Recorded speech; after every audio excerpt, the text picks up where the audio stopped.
Thank you, John, for that. Thank you all for coming.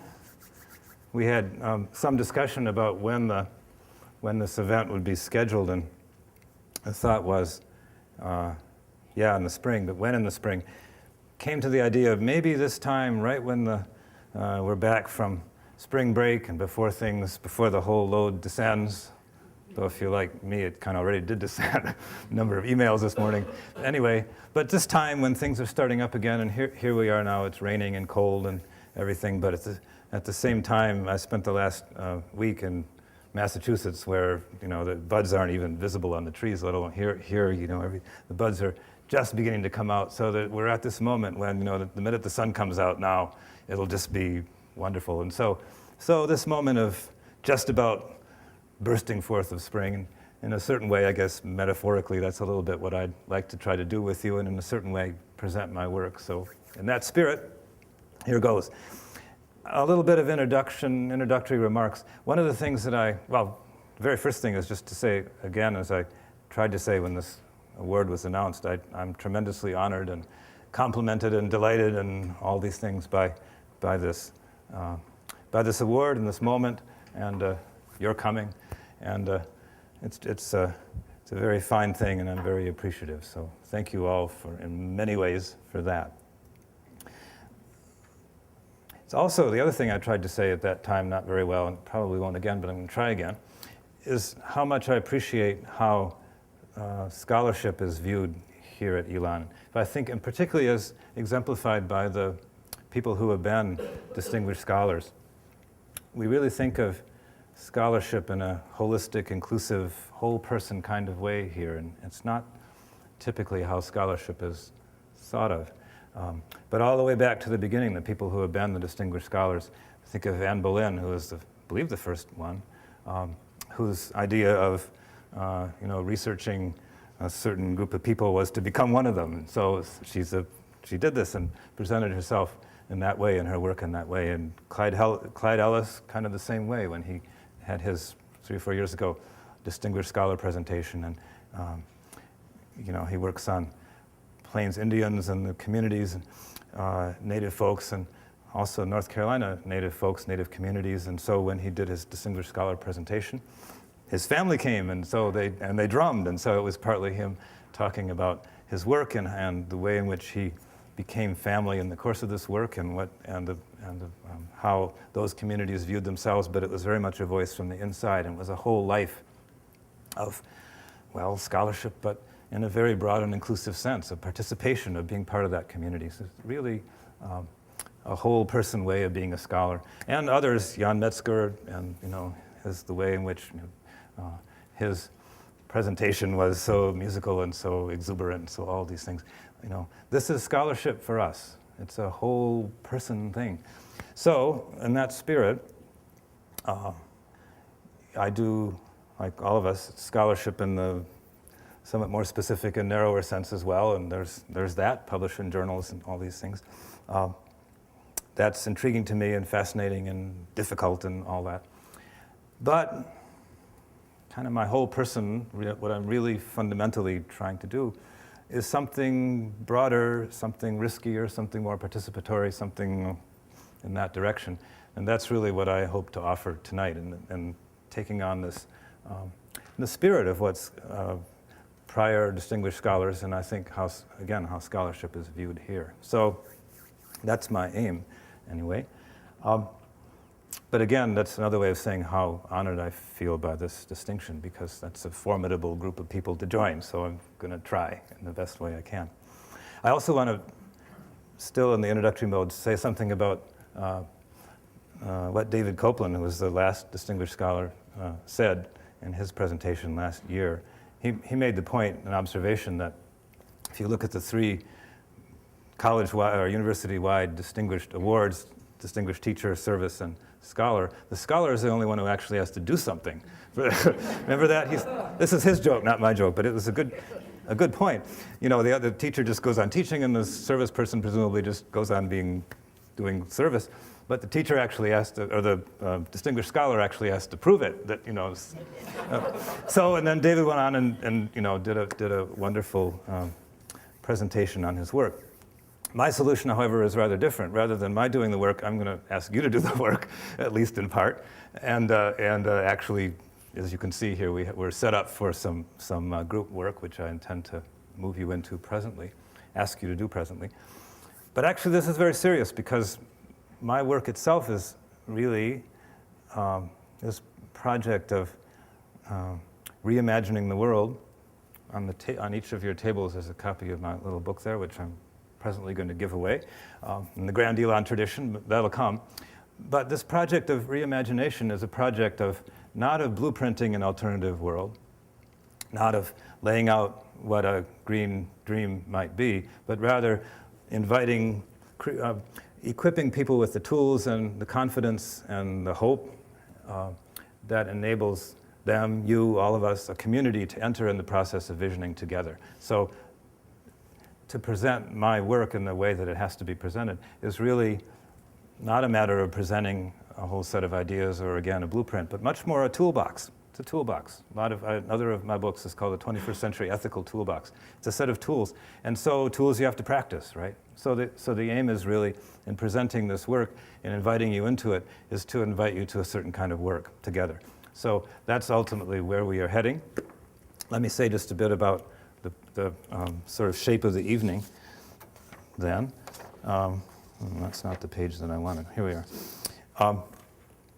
First of all, so the next problem, as it were, is that there's too much to say, particularly if there's not very much time. Well, it wouldn't be much time even if we weren't doing the work, but particularly if there is doing the work, what I need to do is offer you a context for what I want to invite you to, but that itself is complex, and then offer you some methods to do the work, and then actually do the work, and compress all this into the space of an hour and a half or so. My solution to some of the practical problem is to give you handouts. So you should all have, now I'm feeling like a teacher, you should all have a number of these things. Green sheet, gold sheet, anybody not have? You know. There you are. Okay, thank you. Good, thank you. So what I propose to do is the green sheet is the context, basically. Premises, starting points, assumptions. What is this work and where does it come from? The gold sheet is a set of methods, which we'll move to after the green sheet. And then there is a set of projects and reimaginative work that I hope we'll do together and cash that out as a way of concluding. So that's the overall plan. So, green sheet. And again, because there is so little time, speaking of time, where's my watch? What I want to do is only touch on some things, even in the handouts, which are themselves only outlines, but okay, enough of that. If you look on the back of the green sheet, in the small type, there are some ideas. I just want to kind of point to them first. So this is a place to start. There are ideas about the future. There are ideas in what I hope is a fairly ambitiously imaginative vein about the future. They're not familiar. First one, we can think about transportation in terms of improving cars, but ultimately that's no solution at all. It certainly wouldn't solve most of the problems that are now associated with the cars, and in fact it probably would worsen most of them. The system itself needs redesign. How do we think about that? How can we move? Well, one step is to mass transit, alternatives to cars. So, and this is familiar, maybe, different kinds of transport, mass transit, trains, light rail, bicycles, things not yet even imagined. But ultimately, even those aren't solutions if you keep on pushing. A number of the problems of infrastructure and the problems of energy consumption, the problems of pollution, the problems of time spent in transit, all this remains. Could we go farther? What would it be like to go farther? Well, the suggestion is maybe, ultimately, we need to think about alternatives to transportation, not just alternative forms of transportation, alternatives to cars, but alternatives to transportation itself. What would those look like? Well, how could we, in short, how could we imagine communities in which people didn't have to travel, at least travel very much, travel all the time? Well, this is imaginable. It's possible. And there's a little bit of a sketch there. Communities in which work, school, friends, family, goods are available without serious need for transit, either because they're right next to you or because they come to you in some way that doesn't require you going to 15 miles to malls for this and then another freeway or two for something else. There are other ways to organize the world, and not only that, but they have been relatively recently in place. The amount of travel that people are doing now is extraordinary and unprecedented historically. So, and then how could we use modern technologies to improve that? It's not just a matter of where things are located, but what about telecommuting, and what about, radically enhanced telecommuting, maybe with very local centers where, kind of Kinko's and library and computer center and childcare and everything all together, and is down the street. No commuting at all. So places are beginning to do this. Sweden is actually building a national network. They decided rather than investing in roads everywhere, plus road clearing equipment, plus everything else that takes, they would invest in what they call telecottages. And so they're effectively creating such an infrastructure now. So there's a little bit out of the box way of thinking about things, perhaps. And again, then the question is, well, how can we take that farther? What would be 2 steps more in that direction? But first of all, the key thing is to see that that is a direction, that this is something more than tinkering with cars or tinkering with mass transit. So there's one thing. Secondly, quickly, environmentalism. We're all familiar with the kind of environmentalism that's the despair and gloom mode, and that's plenty of that, and there are reasons for that. But that's not the whole story. It can't be the whole story, not if we want the heart to be with the work and the change and what's coming along. Also, surely something like a celebratory environmentalism. Those words aren't put together much even, right, are they? Celebratory environmentalism, but they could be and must be. Where does the love come from? How does the heart get engaged? And so I just talk about the simplest thing, which would be more holidays.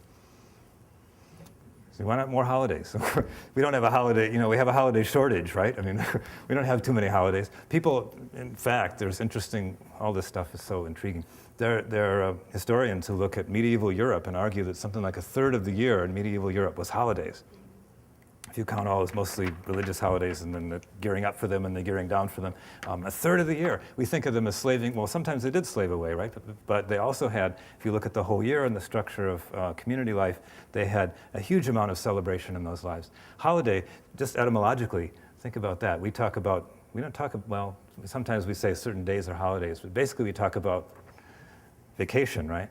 Just etymologically, the 2 words are interestingly different. Vacation means literally what? Yeah, vacant means emptiness. It's like, right? Holiday means holy day. It comes from, festival. So those are rather different. So what if we took the festival mode, the holiday mode, and began to think about the earth from that point of view? Well, there are plenty of holidays to be had, right? That isn't too hard. All the things that are happening. The first rains of spring day in the Jewish tradition. There's a holiday for when the sap begins to rise, the water begins to rise into the trees, for heaven's sakes. But all kinds of things, migratory patterns and comets and new moons, all of this sort of thing. Plus, of course, do I say this here? Yeah, the old holidays, most of them, the Earth holidays are here too. The great cycle of the year and the rebirth of the year around December 25th, end of December, beginning of winter solstice, New Year's. All those are effectively the same holiday archetypally, and again the resurrection theme of the spring. All this. So there's a tremendous amount of possibility for inventing new holidays. What a project! That's an environmentalism. Yeah, but it's not, what we're used to. So I offer that to you as a possibility. And finally, there's the third idea, a little closer to home here. These are just examples, but kind of door openings, possibility opening ideas. My ethics class a year ago or so, a few students maybe hear from that. We were brainstorming problems to work on and possible solutions as a class. We ended up doing another project, but along the way they came up with this kind of the second idea. They were thinking about the sweatshop issue, and there's a lot of sweatshop activism around the country, college students. There's some leverage, right, in terms of who sources the sweatshirts and stuff that have the college logos on them. But we started thinking about it. Well, what if the question weren't just how do we get our sweatshirts from a place that don't have more sweatshops than other places, but rather, how can we really take that problem and begin to that whole nexus of problems and issues and make something much more radically new and powerful out of it. And their thought was, well, they kind of put that together with the idea that right here we live in what used to be the textile center of North America, right?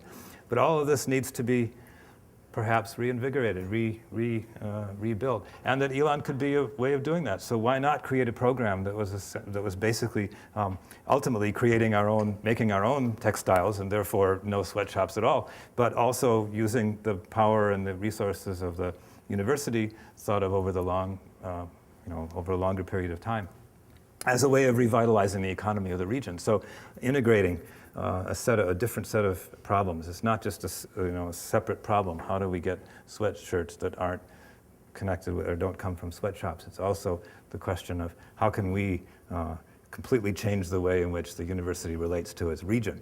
Now, there's something, right? So again, these are just ideas, but I put them out here as examples, and I start with them because I'm after this sense of open possibility. None of these may be particularly good ideas in themselves, they may need to be worked out a great deal, but the sense is that, these are a little bit, it's kind of like this, the 4-line and the 3-line and the 1-line and the no line. All of a sudden there's a sense that there's more possibility in things than it might have seemed before.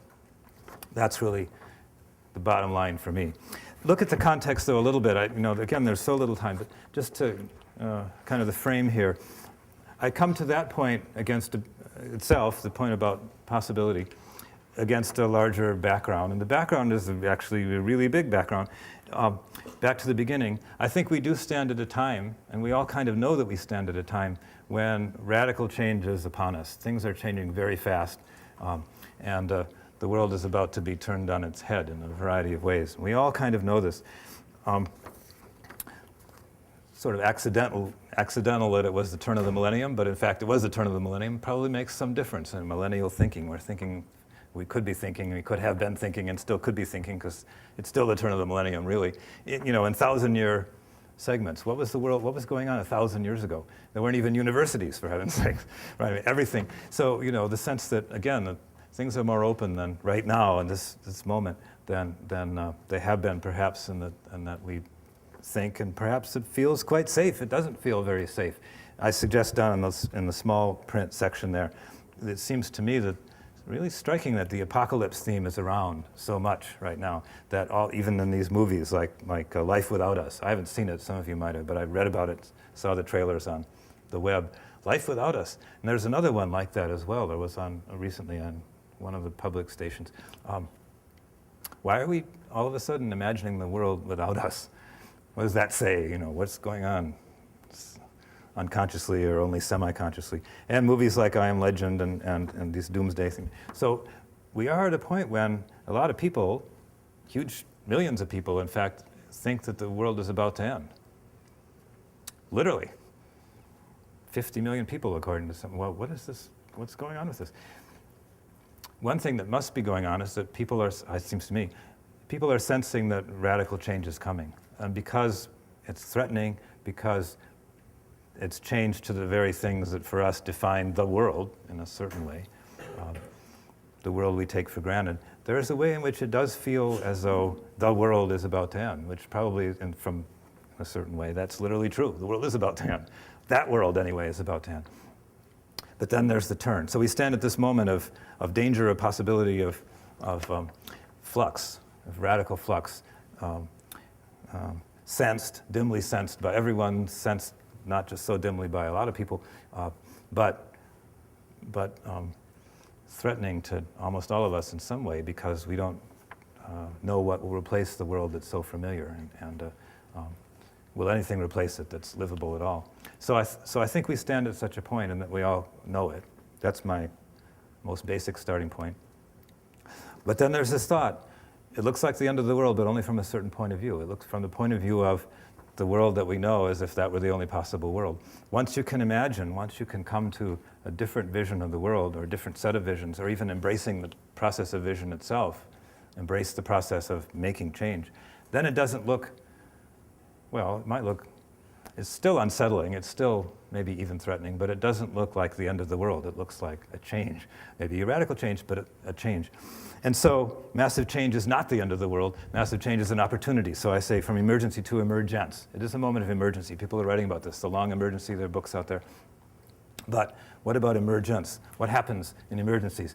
Literally, etymologically, once again, what is an emergency? It's the emergence of something. Well, what? How do we shape it? What kind of thing could be emerging that we could be shaping? And there's the shift right there. I think, moreover, that some of the shape, at least, of what's emerging is already clear. And I outlined it there a little bit. A new view that begins with connection rather than disconnection, with an organic metaphor rather than a machine metaphor, with cycles, everything being connected. We've heard those words, at least the words. So there's some idea. It's not like whatever is emerging should be a total surprise anyway. You'd expect that it would be somewhat familiar. But what does it mean? What does it mean? What does that world look like when we get down to the design of transport, or whatever takes the place of transport, or textile procurement, or whatever takes the place of textile procurement, or whatever it is? What does this actually mean? Well, there we're into the point 3. That's what we need to work out. That's the point that we're at, it seems to me. That's the point we could be at if we consciously embraced this as a project. Remembering that it took literally centuries for the reigning materialist, mechanist, whatever you want to describe the existing worldview. It took that long for that worldview to take shape, to cement itself into place, to work out the forms and the successors to forms and the successors to those forms that brought it into fruition and then beyond fruition. So it'll take a while. This is just the beginning. Well, what a time to be alive. This is students especially, this kind of feeling of, oh my God, anytime but now, I'd rather be alive, anytime, because everything's falling apart. But again, if you think of emergencies as times of emergence, and this is the emergence of the emergence, as it were, and this is the moment when this is the generation that will give shape to all of this, or at least first shape. What a wonderful thing. To me, that's like, it's the greatest time, even though it's the time of most uncertainty. It's also the time of greatest opportunity. So, again, moving very fast, this sense that is the task before us, co-evolving the practice that goes with the new sort of worldview that we can sense on the horizon, but just sense as precursor and exemplar and expression of this dramatic change that's coming. So then there are these ideas that I sketched before to open up some sense of what actually is possible, and those are just a couple of ideas. How do you do it? There's the question. So if you follow me to this point, the question then is, all right, so if we're going to step into this opportunity, this making emergent, this embracing of emergence and as a project, how do we do it? What does it take? This is where we get into methods. Well, we get into a variety of things. Because it takes a variety of things. First of all, it takes several things. First of all, it takes a frame. We're now on number 4 here on the back of the green sheet. It takes a frame. By that I mean how problems are defined. And normally it's not hard to find problems. Framing them, however, is something of a challenge.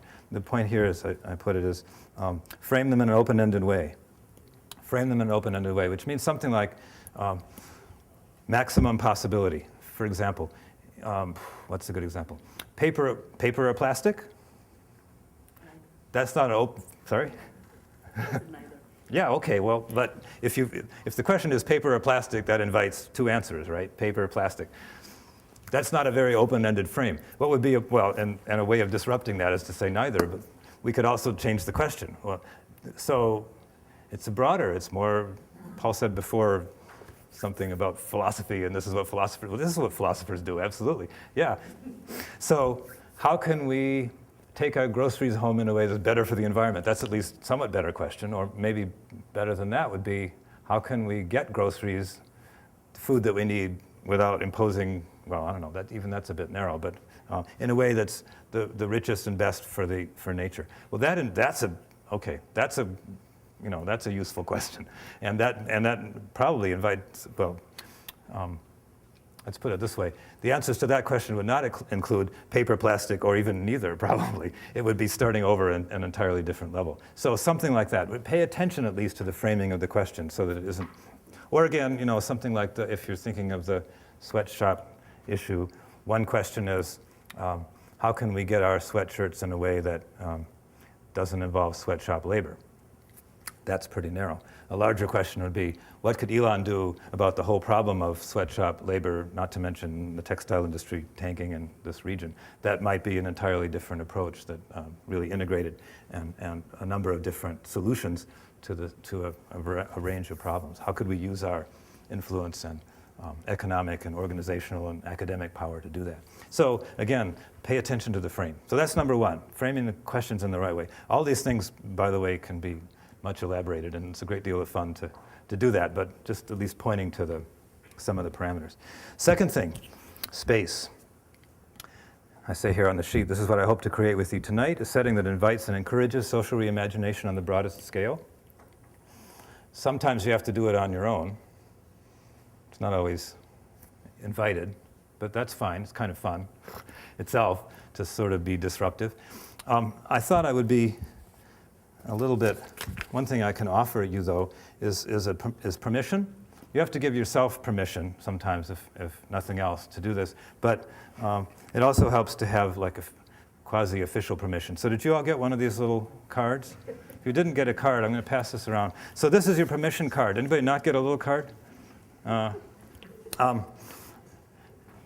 Imagination license. So if you ever need to be imaginative, socially reimaginative, disruptive, permission, it does take giving yourself permission. It does take being willing to think in a way that isn't invited, isn't expected, isn't understood oftentimes, isn't necessarily welcome. But I also can promise you that when you do, just like lots of other things. Otherwise, why are there? I mean, there are people out there who make really good money training people to be creative. It must be possible if they. It's possible, yeah. But it is a matter of skills. It's a matter of training. It's a matter of practice. And so, a lot of my work has really been trying to take the kinds of skills that people who teach creativity teach and applying them to a not quite so welcome area of life and thinking, which is to say the structure of society and the future and things like that. There's plenty of, in fact, there's a huge literature on creativity in business and management, for example, and that's where most of these folks who are experts work. That's where the money is. But it's really curious. So I spent some time looking at this literature a while back when I was starting to work in this area. And it's really intriguing what the kind of, so they present a variety of techniques, many of them, or some version of them is on the sheet we'll look at in a second. And in my book, which by the way is on the tables there. But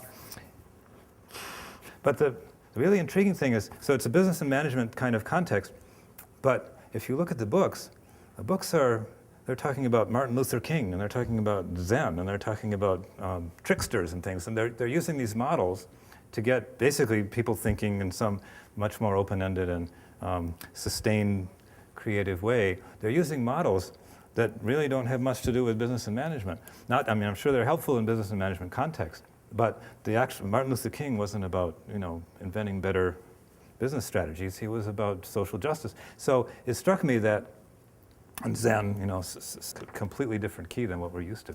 But information, even if more familiar key, information is key. All right, speeding up a little, because I want you to work here. Ooh. Creativity, sheer creativity. Sometimes it's just a matter of generating ideas. Just generating ideas and knowing how to do that. There are methods. At least watching for suggestive facts, but going farther, this method of forcing exotic associations. This is the one that all the creativity experts think is the best method, and everyone else thinks is nuts. But basically what you do is you find some completely random source of words, say, or anything, but words are the best probably, most useful. And then you use them to free associate. So we could do it right now. Does anybody have something that's a book that isn't like my book, but anybody have any other piece of written information? No? Well, we didn't bring any books. All right, somebody, yes? What do you got? Probably Hegel or something, right? What you got? It is Hegel. No. Kierkegaard, even worse. All right, pick a word, pick a random word. Open the book, close your eyes, pick a word. Intent? Infinite. Oh, beautiful. Okay. So,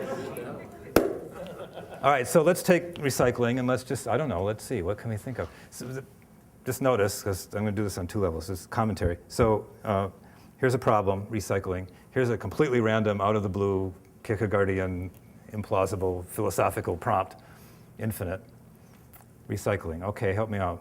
What do you think? So free associate, what comes up? Infinite use.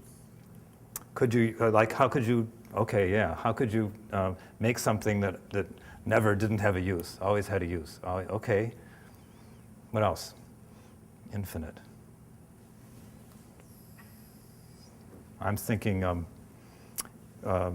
religious, in the religious sense, infinity. How could you remember that this aluminum can has, like us, atoms that come from stars, or something. So it's not just a piece of throwaway crap, but is actually infinitely connected to the universe, and for that matter, is infinitely old. It's not really infinite, but it's old enough, infinitely compared to anything that timescales we're used to. Or so, how could you bring out the sort of geologic timescale embodied in minerals that are in our cans? I like that. All right, what else? Just anything come up? Infinite. All right, what? You got something, what?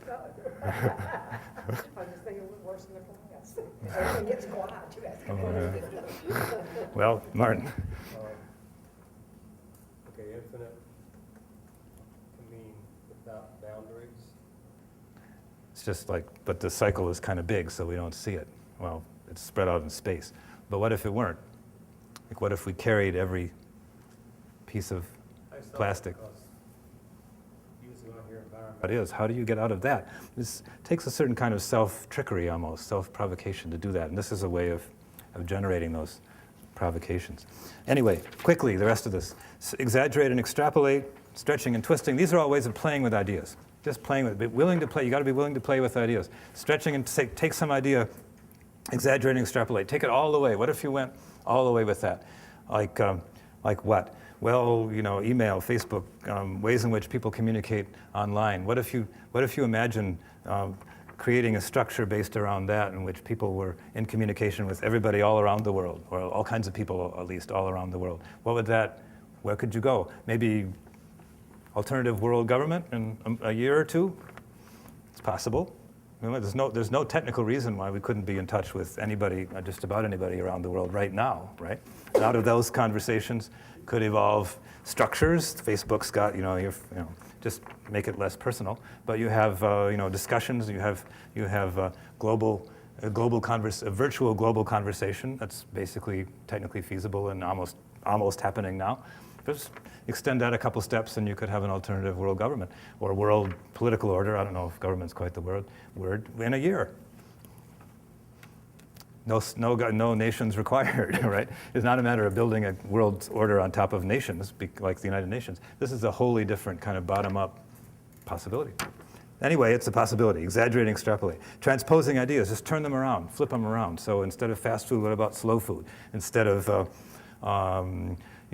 buying your airline ticket at the airline's price, just a price, those kinds of, instead of waiting on hold for people to answer, have them call you when they're ready and stuff like that. So all kinds of things can be flipped around if you just take it upon yourself to play with those ideas. And getting wild, they'll just be willing to do this and be willing to look a little silly. That's all right. But brainstorming is, I put this here, there's a rule. Oh, actually there are 5 rules, but the main rule of brainstorming, it actually does have rules, is no criticism. At least not for a while. Just basically don't say, oh, that's a rotten idea, or that's silly. But say, well, how could it work? What does that suggest? So be willing to free associate. The Tao of change, playing to our strengths. Well, we have some strengths here as an academic community, as a maybe progressive political community, if I could say that. There are certain strengths in that we should play from. Why not? So there's some ideas there. Celebratory environmentalism comes up. Should we be, here's a tricky one, should we be ignoring creationism? Acting like it isn't. Why not talk about it? The strength of an academic community is to talk about things. Is to, well, okay, they say teach the controversy. I say, sure, let's teach and evolutionists say, well, there's no controversy. That's just, they invented the controversy. Well, maybe, but let's anyway teach the whole thing. What an interesting thing to talk about, where the culture is. And while we're at it, how about teaching some other controversies like, there are other kinds of creationism, right? So let's look at that. That would be an interesting, rather than one kind of creationism. There are all kinds of creationisms, like, Native American creationisms and ancient Greek creationism, Persians and, the Indians. So let's look at all of that. What an interesting way to, why are we not doing this? Or, you know, do they put only a theory sticker in the Bible? You know, that they always say, put only, so well, why not? I mean, so, we can't be making that point if we're kind of sticking up for Darwin as though there aren't any intellectually respectable alternatives. So again, but that's what we do. We do this kind of thing. So I suggest, you know, that's at least an alternative approach, is to embrace our strengths, to play from our strengths. Looking for commonalities, well, where are the places where we come together with others? And like, for example, in environmental terms, there's, you know, we tend to think of environmentalism as a politically liberal kind of position, project, but there are really strong back to earth, natural childbirth, natural foods elements in certain kinds of fundamentalism, Christianity. Why not be invoking those? Why not be working together rather than acting like that's something, you know, entirely outside of environmentalism? So again, there's a strategy. Rather than looking for who's our enemy, it's more like a question of how is everyone our friend? How can we invoke everyone in some way? And finally, reclaiming the language, which just means thinking clearly about what we're saying, really paying attention to the overtones of words. We talk about homeland security, but it tends to mean getting frisked in airports, right? But what does it mean, literally, homeland security? The security of the land, the home. Food security, maybe? Actually honoring and treasuring the land, the wild lands, not just the wild lands, the agricultural lands that are being, you know, between the pumping of groundwater and the putting on of pesticides and everything are themselves being destroyed. I was at a meeting a couple of years ago when we were doing some of this brainstorming. People were talking about attacks on our soil. These are progressives, and this worries, attacks on our soil. And I'm thinking, I didn't know what they meant at first. I mean, you know what they mean in the contemporary conversation. It means like bombs going off in the borders of the US. But I heard attacks on our soil, and I thought, well, God, we're attacking our soil all the time. We're attacking our soil all the time. So if we really were serious about trying to stop attacks on our soil, that would call for a different kind of agriculture. That would call, Wendell Berry's been making these points ever since 9/11. Well, that's a way of thinking, right? But it's a little more serious about what do these words actually mean? What is social security? Does social security, you know, money? Not really. I mean, I keep thinking of it, actually, it's the Wendell Berry example of the Amish, you know, who don't have insurance or anything. Social security, what does it mean to them? It means if their house burns down, their neighbors rebuild it. You know, that's social security, is having a community that is your guarantor, you know, that's there for you, and you're there for them. So take our own words seriously. Fossil fuels, dinosaur, you know, fuels that are like past their time, that are lumbering around, that are, you know. So there's a lot, you know, you can get some mileage out of that, in short. Okay, questions on your methods? It's cold in here. You all cold? We may have to get up and move around a bit once we do. Okay, so now now you have to work. Okay, some people who are at tables of less than, it's not so huge as the whole world, it's not so relatively restricted as ourselves or our families, it's this institution that we love and share. We're hoping that Elon will continue to be eyes wide open and supple and imaginative institution, but the world's changing. So how can we take some of these tools, think out beyond what are the usual planning horizons in a way that might be wild and imaginative and greener than we can even imagine or have even imagined yet. So that's the idea.